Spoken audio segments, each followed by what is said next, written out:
Hey everyone, Hypodermic here. Before we get into the video, I just want to say prayers go out to the people who are suffering in the California wildfires that are going on. I know I'm a Canadian and it doesn't really affect me, but seeing something like that is just absolutely terrifying, and I hope that everyone out there is at least at a safe place or at least getting the help that they deserve.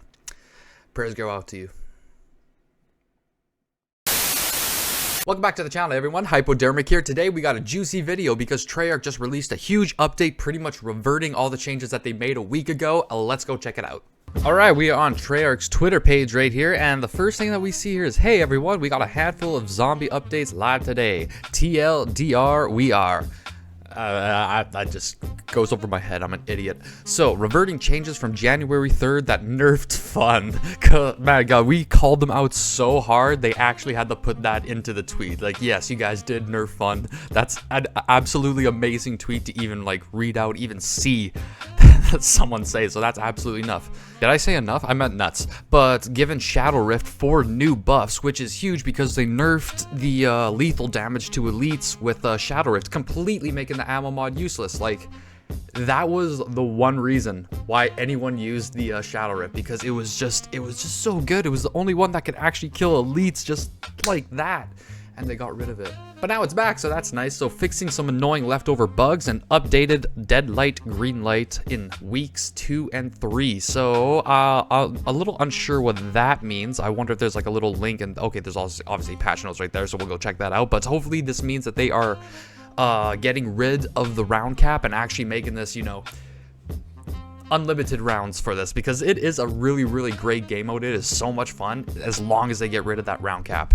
All right, here we go. The patch notes for January 9th. Global characters addressed an issue where Maya's Joyride operator skin would not be visible past 70 meters. I heard about this and how they disabled the skin in Warzone as well, which is completely crazy why they just disable it and not do a hotfix like they did here, but obviously that was the intention. It's just, you know, when you do stuff like that without giving any type of reasoning or purpose, people start to get panic attacks. So we got to make sure we address this stuff, why we're doing it before we do it. All right, we got to address some visual issues with the events tab and address an issue where audio is not playing for event milestone banners in game. Yeah, I didn't really notice this one because I completed the event in like 3 hours, so like I'm pretty sure I got all the milestone notifications for at least the free stuff.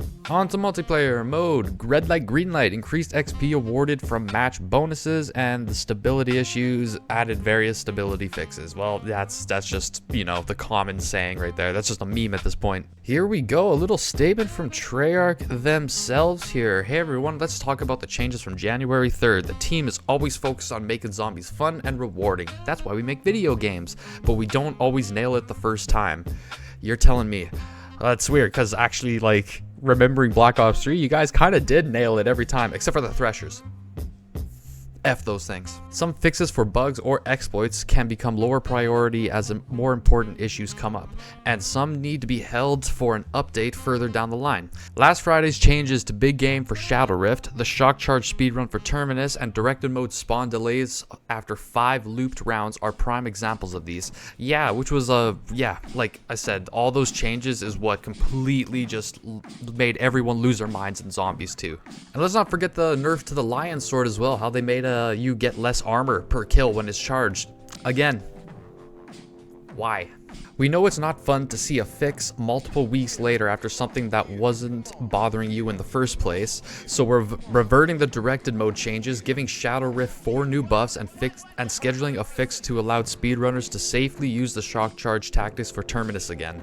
Wow, that is actually pretty interesting. It's nice that they're doing the Shadow Rift one and the directed mode changes right now, but yeah, it looks like speedrunners are going to have to wait just a little bit longer to get their speedrun back. The first 2 are now live, with the speedrun fixing needed some extra time, but okay, I literally just said that without reading the whole thing. So yeah, right now, officially, the Shadow Rift is now back to where it used to be, hopefully, and the directed mode is now fixed, so you can start grinding your camos out again. Thanks for everyone for the reports of visual FX not showing properly in Citadel D'Amour and crashes that can happen when you're using the sword while Ether Shroud is active with the Void stealth augment.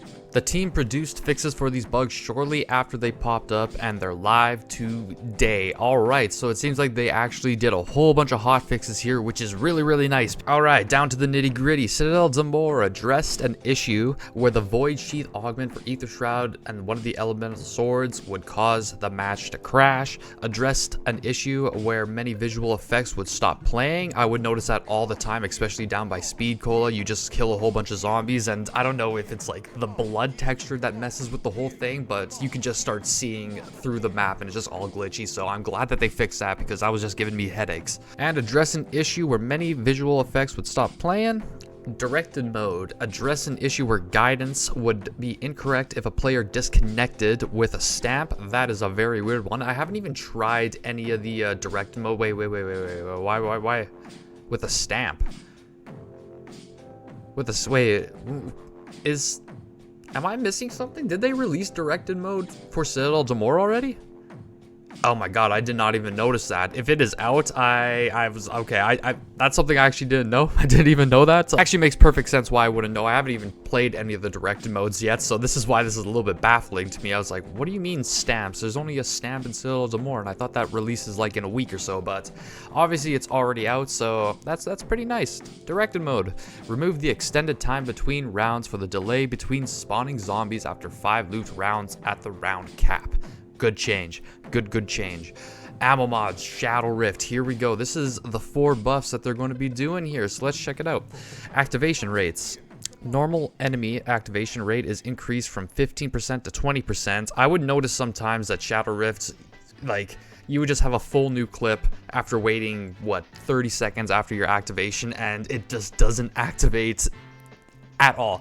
It was kind of glitchy that way, so I'm glad they kind of increased the rate for that. Special enemy activation rates are increased from 5% to 7%. I actually never found an issue with the special elites, but that's pretty cool that they increased that as well.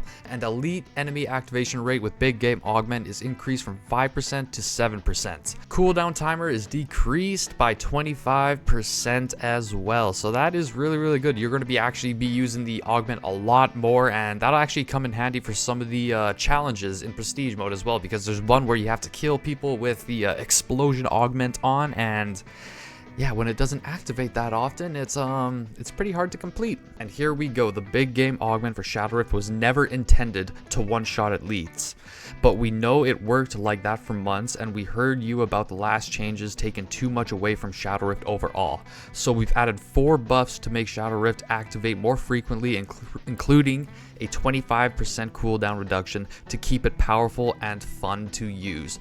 You see, Treyarch, that is what you guys had to say from the start. If it was never intended, first of all, you should have said that. Second of all, how come you didn't playtest this? First of all, like, if it was never intended to do it in the first place, how come it got past freaking testing? And also, you should not wait 3 months after the game's release to fix it and not even address it at all during that time. So that is on you, Treyarch. You guys have to be more communicative with the fan base here and actually address why these changes are being made. But now reading this, I'm completely fine with the Shadow Rift upgrades here. And yeah, I'll be probably streaming it and testing it out, seeing how well it is. Limited highlights and adjustments. Deadlight Greenlight added Liberty Falls to the map selection and increased round cap to 20 before exfil. Alright, so they increased the round cap, which is, you know, in a way that is a good thing, because round 10 was just, it was way too quick, and that's when the fun was just getting started. But again, hopefully in the 3rd week they'll just remove the round cap just for the hell of it, because it would be so much fun to see how high of a round that people can get to. We'll be honest, not the one we were looking for, but it's still a welcome change. And yeah, I'll be playing Deadlight Greenlight a little bit more now. With the launch of Deadlight Greenlight, we wanted to ease players into the limited time mode with a single map at a 10 round cap before exfil, to make sure the majority of players had a chance to be successful without feeling they need gobblegums to survive. Basically, a bite-sized experience that's not too punishing. Looks like it was too easy and over too soon for a lot of you.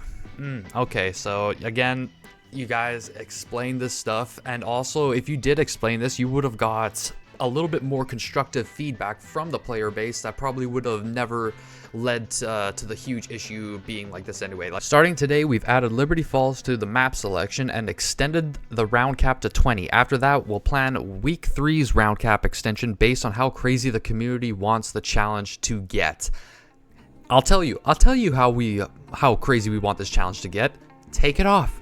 Just take it off. Just take it off. And finally, the good old various stability fixes. Sometimes bugs appear fixed in testing, but turn out to still be an issue in the live game after the patch goes out.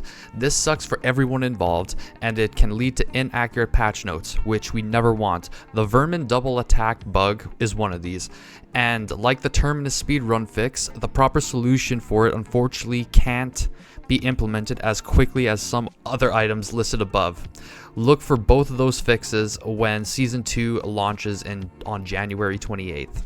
Okay, again, thank you for the communication right there, you guys. It makes so much more sense when you do this stuff, but then again, it honestly does suck to see that the vermin will still 2-hit you until Season 2, but you know, it's something that I can work around with. Like, it's not going to be the end of the world, especially if I know that it's going to be fixed within the next update here. At least that's what I hope, man. If this update goes out again and the vermins are still 2-hitting you, there's some questions that have to be asked. But again, the whole thing about this right here, which is a huge win for Treyarch, like, first of all, this update is a pretty big win with a whole bunch of fixes, and obviously I did not see anything about the Lion Sword being buffed again, so I guess that's something we're just going to have to hold the L on. But yeah, another huge win for this is the communication that they have put into this blog post here. If they just explain this stuff when they put these updates out live, it would go over a lot more smoother, and you'd get a little bit more constructive